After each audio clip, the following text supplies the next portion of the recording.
E só para a gente recapitular um pouco, né, eu voltei aqui no slide do sumário, né, de como está organizado o mini curso.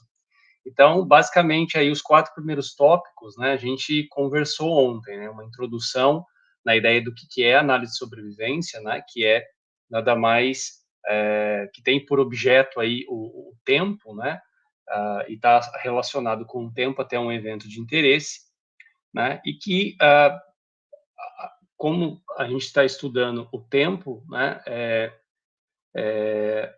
muitas vezes acontece desse evento de interesse não ser atingido naquele período de estudo, né? Então, para quando isso acontece, a gente tem uma informação parcial desse tempo e a gente chama isso de censura, né? Ou tempo censurado. Então, o tempo de sobrevivência, né, é aquela ideia que é uma composição aí do tempo até a falha, né? Ou o tempo de vida, né? Até o evento que a gente está interessado em estudar e o indicador de censura, né? Que muitas vezes esse tempo vai ser de falha e muitas vezes de censura, né? E além disso, a gente conversou um pouco sobre algumas funções básicas, né, que nós temos interesse em estimar, e hoje a gente vai ver mais ali no software, né, como que a gente faz a estimação dessas funções, né, considerando dados censurados, é, já que sem censura nós vimos ontem, né, que são, por exemplo, a função de sobrevivência, né, que tem um intuito aí de estar estimando a probabilidade, né, de um indivíduo sobreviver até um certo tempo, né? Nós temos também a função de risco, em que nós temos interessados tanto no risco instantâneo, né, mas também no risco acumulado, tá? Eu acabei não mostrando a expressão para vocês do risco acumulado, mas a gente vai trabalhar na parte mais empírica aí, né, plotando um gráfico e analisando aí esse tipo de comportamento desse risco, né? Então, basicamente, essas são as duas principais funções, né, de risco e de sobrevivência que a gente busca estimar aí nos estudos associados a essa área, né? Então, hoje a gente vai conversar de um estimador, né? A gente, como, né, já que ontem nós vimos que para estimar essas funções, né, a função de sobrevivência, a função de risco, né, nós podemos utilizar uma tabela de frequências, né, que em sobrevivência a gente chama de tabela de vida, tá? Quando você não tem dados censurados, né? Então, quando todos os indivíduos naquele estudo, o evento de interesse foi, né, foi atingido. Então, aí é uma coisa, basicamente uma proporção, né, que a gente tira e consegue, então, sem menores problemas, fazer essa construção, né? Porém, quando a gente tem dados censurados, a gente tem que levar em consideração isso, né? Então, basicamente o que muda é, nesse processo de estimação aqui, né, do estimador que a gente vai falar, é que nós não levamos em consideração, por exemplo, todos os indivíduos ali que estão sendo estudados, mas todos que estão sobre risco, né?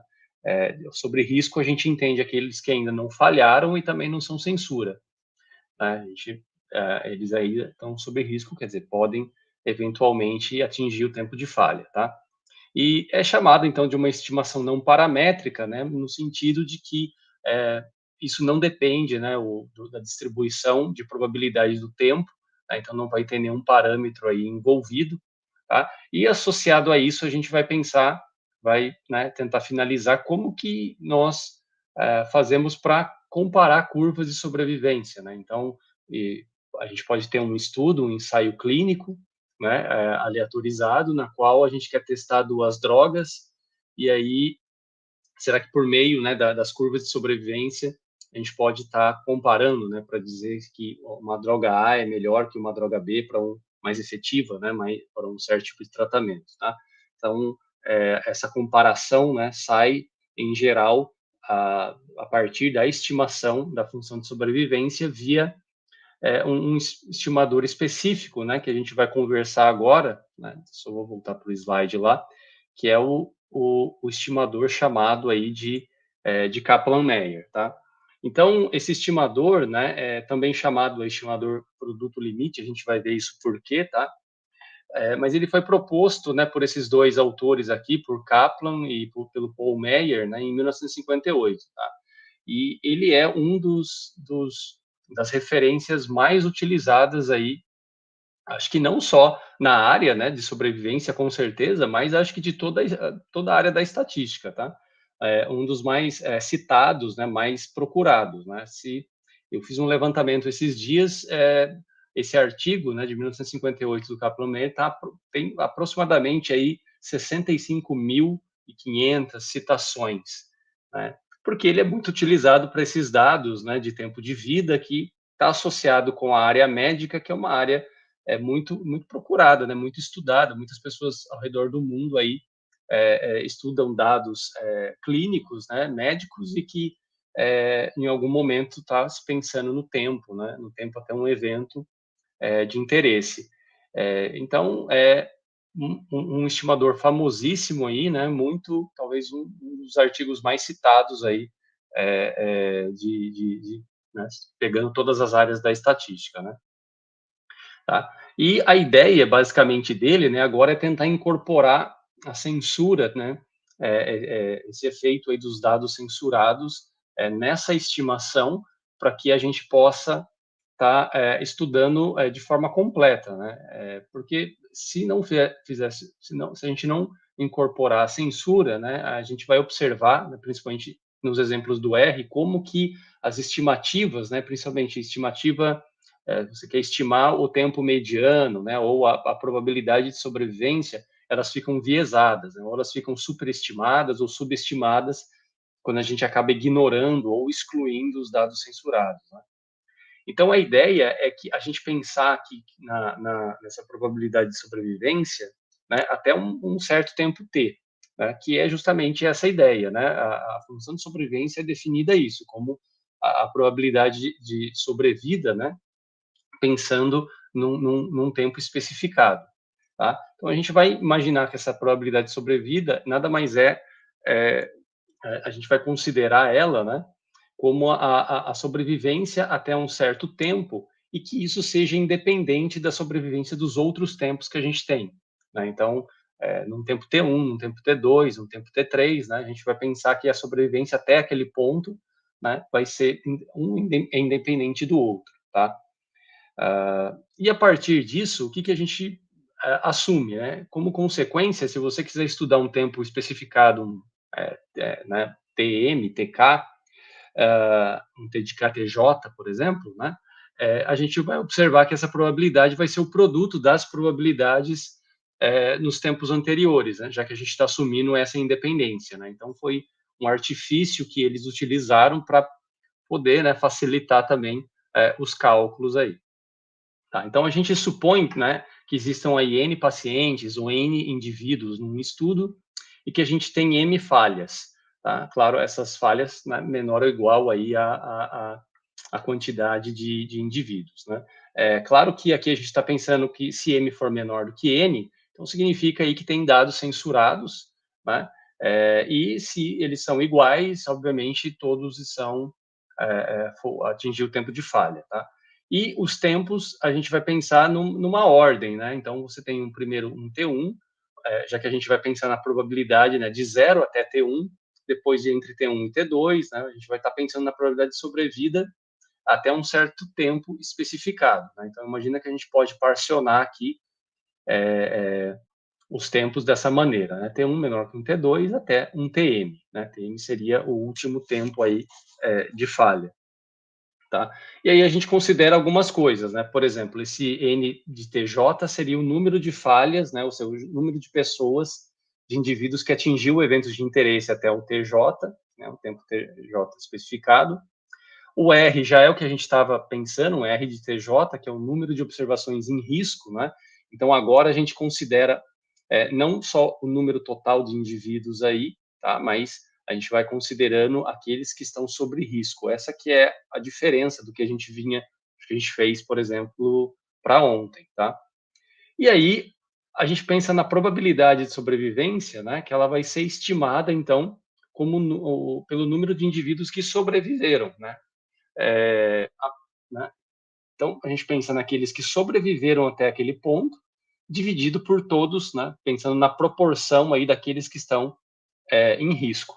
Né? Essa que é a ideia para construir o Kaplan-Meier, tá? Então, aqueles que sobreviveram é nada mais do que aqueles que estão em risco, né, menos aqueles que atingiram o evento de interesse, né, quer dizer, que morreram, dividido aí por aqueles que estão em risco aí, tá? E aí, né, isso aqui seria a probabilidade de sobrevivência por um tempo especificado, né, mas a ideia é a gente calcular isso para cada um desses tempos, né, a probabilidade de sobrevivência até um T1, né, e até um T2, e até o T3, né, então, e considerar o princípio aí da independência para a gente poder chegar aí numa estimativa da probabilidade, né. Então, como esses eventos aí a gente está considerando independência, né, a função de sobrevivência ela vai ser um produto dessas probabilidades até um tempo especificado aqui, né? E aí o estimador então de Kaplan-Meier, né, que está estimando a função de sobrevivência, né, que nada mais é do que a probabilidade de sobrevida aí, acaba ficando dessa maneira, tá? E aí a gente tem aqui ele sendo um produtório, né, por isso que ele é chamado aí de um produto, né, estimador produto limite, dessa composição, né? Então, seria os indivíduos em risco menos aqueles que falharam, dividido por os que estão em risco, né? Pensando no produtório disso, tá? E assim, o que acontece? Esse estimador, né, da forma como ele foi constituído, né, os próprios autores ali, o Kaplan e o Meyer, no artigo original, eles acabam demonstrando, né, dizendo que esse estimador aqui, esse resultado, nada mais é, né, do que o estimador de máxima verossimilhança, né, da função de sobrevivência, né? Lembrando que função de sobrevivência é uma probabilidade, né? Então, você acaba utilizando, pode-se utilizar um estimador aí, né, de máxima verossimilhança para obter as suas estimativas. E ele coincide, né? Coincide exatamente. Em sobrevivência, a função de verossimilhança é um pouco diferente, tá? Do que a gente faz no convencional, porque a gente tem que levar em consideração a questão dos dados censurados, né? O indicador de censura. Então, ele é uma composição, né? A gente vê entre a função densidade, né, naquele produtório, né, que a gente tem da função de máxima verossimilhança, é uma composição ali da função densidade ou de probabilidade, né, mas no caso aqui vai ser densidade, e com a função de sobrevivência também, tá? Então é uma composição um pouco diferente, né? Eu não vou entrar em esses detalhes mais matemáticos aqui, tá? Mas ele é um pouquinho diferente. Mas é possível mostrar, né, que é o mesmo, o estimador de Kaplan-Meier é o mesmo que o estimador de máxima verossimilhança aí, né? Então, assim, as propriedades desse estimador é muito interessante, né? Então ele é não viciado para grandes amostras, né? Ele é consistente, ele é um pouco consistente, ele acaba convergindo ali, né? Se a gente pensar ali num processo gaussiano, tá? Então, vamos dizer assim que talvez seja o melhor estimador possível, né? Sem considerar uma distribuição aí de probabilidade para o tempo, para a gente poder estimar a função de sobrevivência, né? Assim, ele não é o único, tá? Estimador não paramétrico para estimar a sobrevivência. A gente tem outros, né? Tem um outro tipo de estimador, tá? Tem alguns outros, né? Mas ele, dada a facilidade, né, com que ele da sua construção, ele é o mais utilizado, tá? Então, tem um exemplo que a gente vai comentar daqui a pouco, né?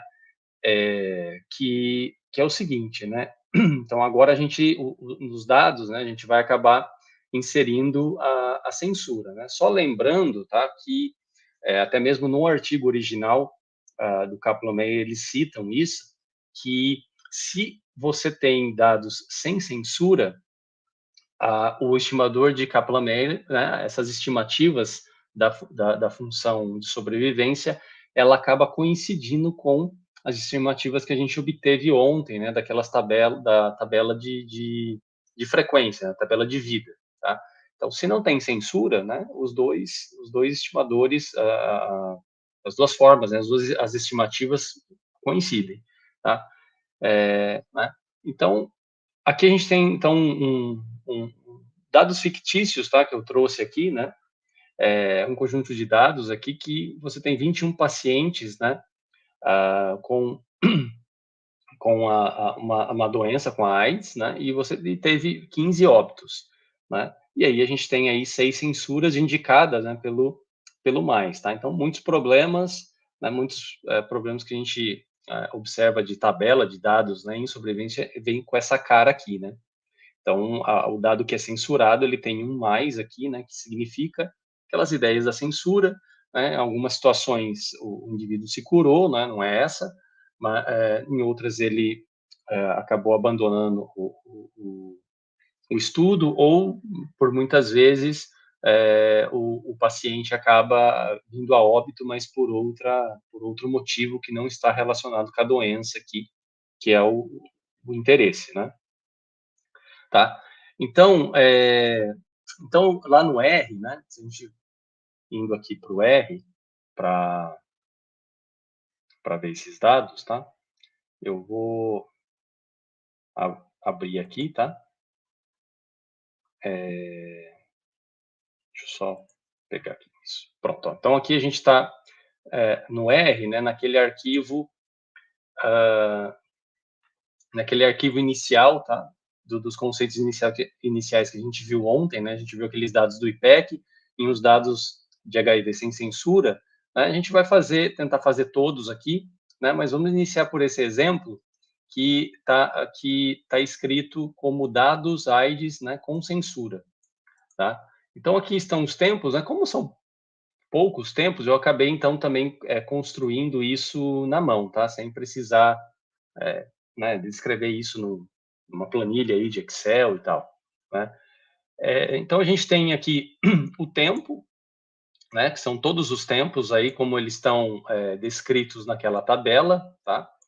E aqui a gente tem o status de censura, né? Então o 1 indica que houve o evento de interesse, ou seja, a morte do paciente, e o 0 ainda não. Então até o final do estudo, ou essas pessoas estavam vivas ou por algum motivo aí abandonaram o experimento, né?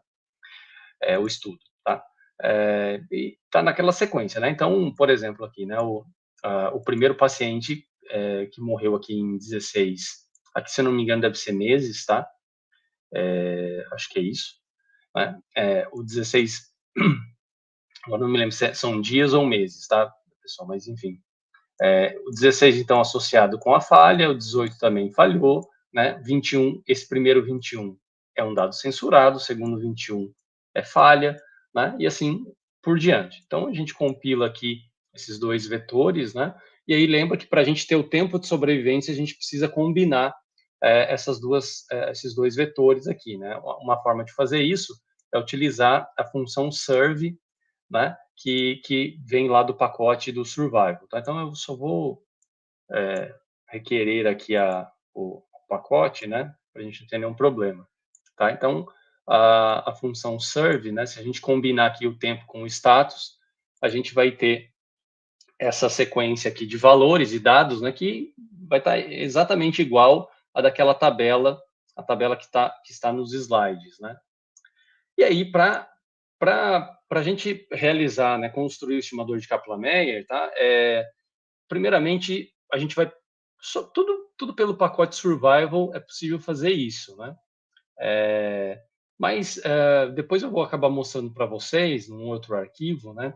Outras funções mais interessantes aí, né, na construção do Kaplan-Meier e também nas comparações aí, né, das curvas de sobrevivência, tá? Mas é algo relativamente simples, né? Então, para a gente construir o Kaplan-Meier, a gente acaba usando essa função aqui, ó, que é a serve fit, né? Então a gente vai ajustar os dados de sobrevivência, né? E esse 1 indica que você está estudando somente o tempo de vida, né? A gente não está pensando em nenhuma covariável, nada disso ainda, tá? Então eu chamei de KM isso, né? Que é a estimativa aí para nos dar a estimativa de Kaplan-Meier, tá? Se a gente compilar somente o serve fit e plotar aqui, né? E chamar botar não, né? E chamar aqui o, o KM, né? A gente vai obter essa tabela aqui de resultados, né? Então, aqui nessa saída do R, ele acaba mostrando aqui a fórmula que a gente está estudando, né? Mostra também o total de elementos na nossa amostra. O evento aqui são o quê? São aqueles indivíduos que atingiram o evento de interesse, ou seja, que morreram. 15 pessoas morreram. E aqui, ó, esse median, né, é o tempo mediano, tá? Já é a estimativa do tempo mediano via Kaplan-Meier, né? Então, só de fazer isso, a gente já tem qual que é a estimativa do tempo mediano, que seria aí 52, né? Vamos pensar 52 meses, tá? Não sei, né? Ou 52 dias. Vou pensar em dias, isso tá, fica mais fácil. Né? Então, o tempo mediano seria 52 dias. Então, você já tem isso, né? E muitas vezes a gente também consegue ter o intervalo de confiança aí dessa estimativa, tá? Então, só isso já nos dá uma certa, já tem uma estimativa de interesse, né, que é esse tempo mediano. Então, se quer estudar o tempo até a falha, né, esse é o objetivo, é uma boa medida aí de informação para saber o que está acontecendo, já está aqui, né? Se a gente fizer um summary, né, do KM aqui, do ServFit, aí assim a gente vai ter aquela tabela, né? Aquela tabela, deixa eu só diminuir um pouco aqui, aquela tabela, a gente vai ter uma saída bem parecida com uma tabela de frequências, tá? Né? Então, a gente nota aqui, ó, que a gente tem a saída muito parecida com a tabela de frequências, mas agora as estimativas, né, são do estimador de Kaplan-Meier, porque aqui tem dados censurados, né? Então, a gente observa lá todos os tempos, né? Então, a gente está pensando aqui, ó, no tempo igual a 16, 18, 21 e assim vai, né? O último é 84. A primeira tabela, esse n.risk, é os indivíduos que estão em risco, né? O n.events são quantas pessoas, quantos indivíduos sofreram um evento de interesse, falharam, né? Ou, nesse caso, morreram até o tempo igual a 16, tá? Aqui está a estimativa, né? A estimativa é muito simples de se fazer, tá? Seria você tomar o total de indivíduos que estão sob risco, que é 21, né? Menos o número de pessoas que falharam até o tempo 16, que é uma, né? Então, aí você tem 21 menos 1, 20, dividido por todos aqueles que estão em risco, que é 21. Então, isso te dá o 0,9524, tá? Aí existe né, a saída do R já nos dá aqui o erro padrão, e a gente tem um intervalo de confiança aí, né, dessa estimativa, né? Então, quando a gente fizer o plot do estimador de Kaplan-Meier, vocês vão ver que é possível a gente inserir também a opção para ter um intervalo de confiança já dessas estimativas, né? E aí a gente vai, né, reproduzindo isso, né, e vai trabalhando, né, para todos o R ele vai soltando as estimativas, né, para todos, tá? E aí, se você usar a função plot, né, que é a função básica aí que a gente tem no R, a gente já consegue realizar a construção desse estimador, tá?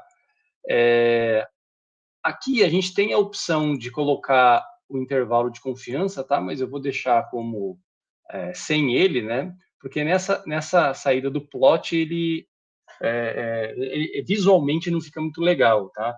Como eu falei, existem pacotes adaptados, por exemplo, do ggplot 2, né?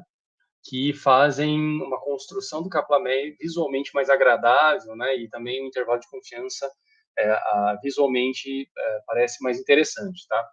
Então eu vou deixar aqui sem ele por enquanto, mas em outros exemplos a gente vai acabar utilizando ele. E algo que é interessante, tá? Que é opcional também, é esse comando aqui, ó, que é o mark.time, né? Então, se você colocar isso igual a true, ele vai marcar os tempos que são censurados, né? Então, vai ter um risquinho ali no estimador de Kaplan-Meier que vai nos mostrar aí o tempo censurado, né? E assim, aí o gráfico, né? Vocês vão poder observar aí, em geral, é muito semelhante a uma escada, né? Um gráfico em forma de escada, porque a sobrevivência ela vai diminuindo, né? Em geral, ao longo do tempo. Muitas vezes ela pode permanecer constante também a partir de um certo ponto, né? Isso pode indicar várias coisas, como, por exemplo, que os indivíduos têm muita censura ali, ou tem muitos indivíduos que foram curados, né? Existe até uma outra área de análise de sobrevivência que trata somente quando você tem muita censura nos dados, né? Como a gente chama isso de modelos de regressão, por exemplo, com fração de cura, né? Você tem muitos curados, então a gente tem que levar isso em consideração. Você pode estimar a proporção de curados, né? Por aí vai. Mas no geral, né? Quando a gente não tem muitos curados ou tem muito mais falhas do que censura, a gente nota isso, né? Até mesmo se a gente olhar essas estimativas, a gente pode observar que conforme vai passando o tempo, né, a função de sobrevivência ela vai decaindo. Então essa estimação, esse estimador, ele vai caindo assim, né, com uma funçãozinha, uma escada, tá? Então vamos plotar aqui para vocês verem, né? Essa aqui é a função mais simples possível, tá? Para se fazer, né? O plot mais simples possível do Kaplan-Meier. Então ele saiu com essa cara aqui, né? Vou aumentar um pouquinho aqui, tá? Com essa cara. Ó. Então o que a gente, vou deixar ele um pouco desse lado, né? Porque daí a gente pode estar olhando também para a tabela ali, tá? E tá comentando, né? Então assim, né? Então ele inicia sempre no tempo zero, tá? Como vocês podem ver aqui, ó, era dias mesmos, né? Então a gente tem até 80, mais ou menos 90 dias, acho, alguma coisa assim, o estudo, né? Mas a última falha, acho que aconteceu no tempo 84, né? Então, assim, ele sempre inicia-se no zero, e claro, ali todas as pessoas estão sob risco, mas nenhuma falhou, então por isso que a sobrevivência estimada é 1.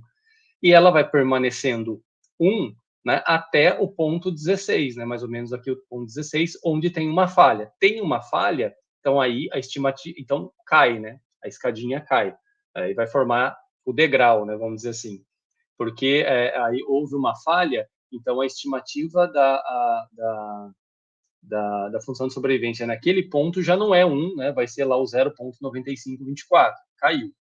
E aí você vai andando. Depois no 18, ó, do 16 tem o 17, permanece, ninguém falhou. No 18 teve mais uma falha, então cai. Né? Até você chegar, por exemplo, no 21. No 21, alguém falhou, mas lembra que tinha um 21 com censura. Então, esse traço aqui indica que tem um indivíduo censurado nesse tempo aqui, que é o tempo 21. Né? E assim a gente vai construindo até ao longo do tempo, a gente vai construindo essa função, que é tipo uma função escada. Né? E esse estimador reflete aí qual que é o comportamento dos dados, né? Qual é o comportamento do tempo de sobrevivência, né? Da curva de sobrevivência do indivíduo, tá? Então, é uma boa estimativa, né, da função de sobrevivência sem pensar, né, em qual distribuição esse tempo de vida possui, né? E aqui a gente vê marcado, né, se vocês contabilizarem aí, vocês vão ver que vão ter 6 risquinhos, né, que estão identificados aí como os está identificado aí como as censuras, tá? Né? Então, essa aqui que é a ideia do estimador de máxima verossimilhança, que também é, né, mas vamos pensar no estimador de Kaplan-Meier para esses dados, tá? Ele tem esse tipo aqui de comportamento, tá? Vamos aproveitar já aqui o R, né, e fazer dos outros casos, né? Então, assim, ontem a gente acabou vendo esses dados aqui, iniciais, eram aqueles dados de censura, dados de AIDS, mas sem censura, né? Quando a gente estuda esse caso, a gente acaba vendo aqui, né, a função de sobrevivência, ó, para aqueles 32 óbitos, né, a, a estimativa dela, né, que é dada pelo Kaplan-Meier. Então, essa aqui era a estimativa daqueles dados, né, sem censura que a gente fez, que a gente trabalhou ontem, né? E vocês podem ver aí que eu não coloquei, né, mas não teria nem sentido colocar um marcador de censura, porque você só tem falha aí, né? Então, a gente observa que os comportamentos da função de sobrevivência, né, dada essas estimativas, são muitos variados, né? Você pode tanto ter, dependendo do tempo que muitas pessoas que sobrevivem no início e depois decaem, né? Aqui a gente pode ver que até os 200 primeiros dias teve uma queda considerável, ou seja, tem muita gente falhando aqui, né? Tem muita gente falhando aqui, depois estabiliza um pouco mais, né? Quase aí, vamos dizer, 300 e poucos dias, depois tem uma outra queda, né? E assim vai sucessivamente. Então, tudo isso pode ser interpretado, pode ser retirado informações, né? A partir do Kaplan-Meier, né? Então, isso que é interessante, esse tipo de estimador aí, tá? E para a gente completar aqui essa, esse arquivo, né? Nós tínhamos lá os dados, aqueles dados, né, do IPEC, né? Só recordando, esses dados aqui, então, era um estudo, né, que considerava aí os portadores de HIV, né, 193 pessoas, tá, que foram acompanhadas aí por mais ou menos, acho que 15 anos, por aí, né? 14 anos, 15 anos, tá? Né? Usando um certo critério, então, só para a gente relembrar desses dados, né? Então, a gente tem aqui ó, o IPEC, né? Então, esses dados, sim, são os dados bem completos, tá, pessoal? Porque não tem somente o tempo de falha, o indicador de censura, né? Tem outras covariáveis no estudo ali, né? Então, já tem outros interesses também, né? Então, aí aqui, eu puxei ele desse arquivo, né? Usando do arquivo dele, que está em CSV, né? Então, os 9 primeiros indivíduos aqui, considerando o tempo e o status, né? Então, a gente tem aqui, o 0 são os dados aí censurados, né? E o 1, o tempo de falha, em dias, né? Isso aqui a gente fez novamente, né? Só para conectar os tempos de falha, tá? Né? Então, tem aqui só para a gente recordar, né? Então, veja que aqui tem bastante censura, né? Ó, muitos valores censurados, né? E aí o estimador de Kaplan-Meier aqui, né, eu chamei aqui de EKM, tá? Então, usando lá a ServFit, né? Só que agora considerando os dados do IPEC, se a gente quiser estimar qual que é o tempo mediano, então, qual que é a estimativa, então, do tempo mediano, né, para esses dados aí de tempo de vida de portadores de HIV, né? Então, nós temos aqui, ó, né? Então, a gente tem 193 pessoas e 90 pessoas atingiram o evento de interesse, né? Quer dizer, morreram, né? Mas é um estudo bem completo, bem grande, né? Você pensar aqui 2.000 dias, né? Quer dizer, é muita coisa, né? São muitos anos aí de acompanhamento, né? Então, nós temos aí 193 indivíduos, onde teve 90 mortes, e o tempo mediano de vida aí é 1.247 dias, né? Esse que é o tempo mediano, tá? Aqui a gente pode plotar o summary, tá? Mas nem sempre, né? Isso aí é mais se a gente quiser dar uma olhada ali na... Aqui já fica... Deixa eu só melhorar aqui o tamanho, né? Então aqui a gente tem aí, né, todos os tempos, tá? Até o último intervalo, né? Que vai aqui até quase 2.900 dias, né? E a gente tem aí as estimativas, tá? De sobrevivência, os erros padrões, né? E aí o intervalo de confiança, tá? Aqui no summary, pessoal, só para modificar um pouco, eu vou colocar como false, tá? A marcação da censura e depois a gente coloca como de forma aí com a marcação da censura no Kaplan-Meier para vocês verem, tá? Então, primeiro aqui o plot, né? Então, plotando aqui, ó, esse é o comportamento, tá? Do Kaplan-Meier, né? Então, observem que você tem, né? Essa função, ela acaba você tem aqui muitas falhas, né? Ela tem uma queda, mas chega um certo momento aqui, né? Que ela dá uma estabilizada, né? Então, quer dizer, tem muita censura, né? Se a gente tiver aí você tem 90 indivíduos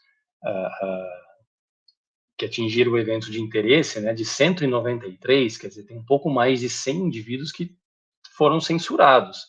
E aí tem vários motivos pelo qual aconteceu essa censura, né? Então, essa quantidade aqui, a função de sobrevivência acaba não caindo mais, tá? Porque tem muito mais censura do que tempos de falha aí, né? E, então ela acaba tendo esse tipo de comportamento, né? Para a gente ter uma ideia melhor dessa censura, né, dos dados censurados, basta a gente colocar aqui como true, né, esse marcador aqui do tempo censurado. E aí quando a gente faz isso, ó, tem alguma coisa desse tipo, né? Fica um monte de risquinho aqui o Kaplan-Meier, né? Então quer dizer, aí dá para ver claramente como tem muitos dados censurados, né? E como isso aqui, por exemplo, se a gente pegar desse ponto, do ponto aqui, que é mais ou menos próximo do 2.000 dias, né? Até os 2.000 vamos pegar 2.700, né? Aqui, a gente vê uma linha constante, né? Uma reta aqui, quer dizer que ninguém falhou, tá? Ninguém morreu aqui, né? Quer dizer, ninguém morreu, alguns deles ainda estão no estudo, muitos outros podem ter saído, né? E tem toda aquela discussão sobre os dados aí, né? Os dados censurados, tá? Né? Tá? Então, eu vou voltar aqui nos slides, né? Deixa eu... Isso.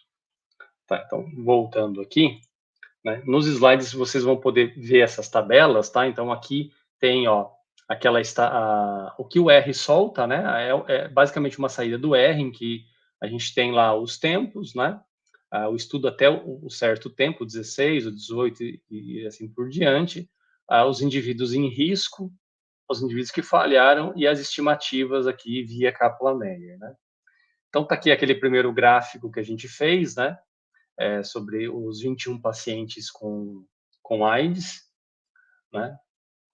E aquela ideia que eu falei, né? Que o gráfico é uma função escada e que salta em cada tempo em que ocorre o evento de interesse, né? Então, toda falha vai ter uma queda aí na função de sobrevivência, na estimativa da função de sobrevivência, né? E se você tem algum momento em que a função está mais constante, né? Como é o início, né? Do 0 até o 16, ou do 60 aqui até o 80, né? Significa que não teve falhas nesse período, tá? Tem as pessoas sob o risco ali, mas ninguém atingiu o evento de interesse e também ninguém está censurado ainda, né? Então, aqui estão os comandos do R, né? Mas a gente tem ali nos arquivos, né? Então, não precisa muito se preocupar com esse slide aqui, tá? Aqui também é outra saída, né? A saída do R que a gente já viu, tá? Né? Tá aqui. E também esse slide é só para mencionar aqui os pontos, não é bem um mais, né? Acaba parecendo um mais, mas a gente vê os risquinhos aqui no gráfico que indicam os pacientes censurados, né?